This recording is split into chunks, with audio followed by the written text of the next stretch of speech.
Hello friends. हमारे सामने है एक नोटिफिकेशन उत्तर प्रदेश लोक सेवा आयोग का, ठीक है। और इस नोटिफिकेशन की चर्चा पूरे जो इंटरनेट में है, पूरे जो शिक्षा जगत में है, ठीक है, बहुत ज़ोर शोर से है। और तो ये है उत्तर प्रदेश लोक सेवा आयोग जो यूपीपीएससी है, Uttar Pradesh union public Uttar Pradesh public service commission, ठीक है। सहायक अध्यापक प्रशिक्षित स्नातक, इसको कर लेते हैं कलर्ड।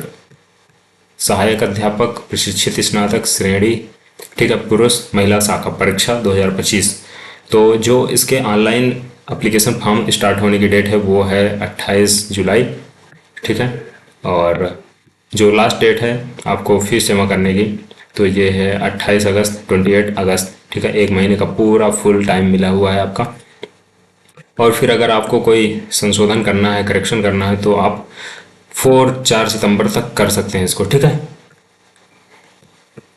इसके बाद आपको ओटीआर करना होगा, ठीक है। ओटीआर का जो सिस्टम है, प्रोसेस है, इसको मैं आपको एक सेपरेट वीडियो में बताऊंगा कि ओटीआर को आपको कैसे करना है, ठीक है। ओटीआर वाली प्रोसेस आपको कैसे कंप्लीट करनी है, ठीक है। So you have to complete the OTR, और ओटीआर में अपनी जानकारी भरना है। और सबसे जो बढ़िया चीज़ है वो देख लेते हैं यहाँ पर, जो फी स्ट्रक्चर है, ठीक है, आवेदन शुल्क, तो ये काफ़ी कम है। और ये काफ़ी बढ़िया चीज़ है कि जो शुल्क है, जो फीस है वो कम है। जनरल, ओबीसी एंड जो ईडब्ल्यूएस हैं, इनके लिए 100 रुपीज़ एंड 25 रुपीज़ है ऑनलाइन प्रोसेस होने का, तो 125 रुपीज़। फिर इस प्रकार से एससी एंड एसटी के लिए 65 रुपीज़ टोटल।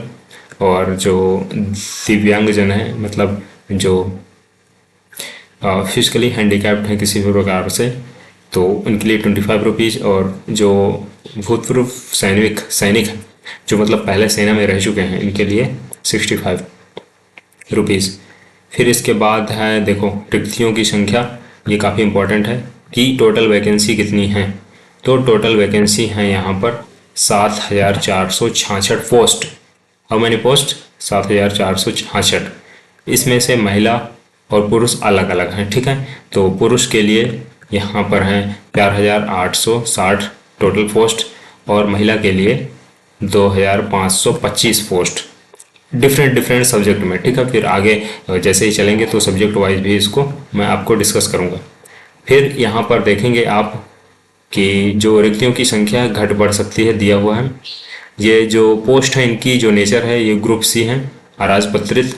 और जो वेतन है इनका, तो ये जो ग्रेड पे है 4600, ठीक है। ग्रेड लेवल 7 जो स्टेट गवर्नमेंट का है, ग्रेड पे 4600 लेवल 7, मतलब 44,900 से 1,42,400 रुपये, ये हाईएस्ट लिमिट है। आई थिंक जब कोई रिटायरमेंट में होगा तो शायद उसको यह प्राप्त होगा, ठीक है। मतलब यह है या उससे ज़्यादा, क्योंकि इंक्रीमेंट भी लगते हैं आने वाले समय में, जैसे ही आप जॉब के अंदर जाते हैं, ठीक है।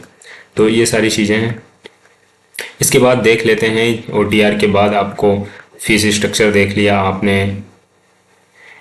शैक्षिक अर्हताएँ, ये काफ़ी इंपॉर्टेंट है। शैक्षिक अर्हताएँ की जो आपकी एजुकेशनल क्वालिफिकेशन है, ये कितनी होनी चाहिए, और इसमें क्या क्या चीज़ें हैं, ठीक है।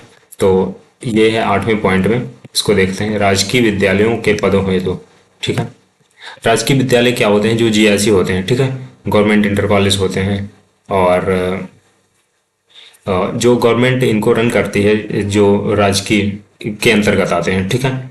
यह हर ब्लॉक में और जिले में लगभग होते हैं। इनकी आवेदन पत्र स्वीकार किए जाने की तिथि तक, मतलब देखो, जब लास्ट डेट है 28 अगस्त, जैसे लास्ट डेट है, तो आपको 28 अगस्त के पहले पहले ही आपको ये जो भी एजुकेशनल क्वालिफिकेशन है, जो डिग्री है, ये आपको क्या कर लेना चाहिए? होल्ड होना चाहिए, मतलब आपके पास आ जाना चाहिए, ठीक है। यहाँ पर है सहायक अध्यापक पुरुष महिला हिंदी, तो इसके लिए आपको क्या एजुकेशनल क्वालिफिकेशन बोला है, तो इसको देखिए आप।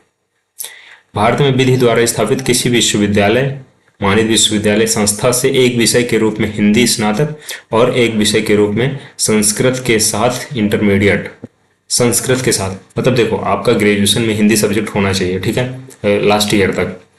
और भी कोई सब्जेक्ट हो, नो प्रॉब्लम। और हिंदी जो है आपका इंटरमीडिएट में होना चाहिए, ठीक है।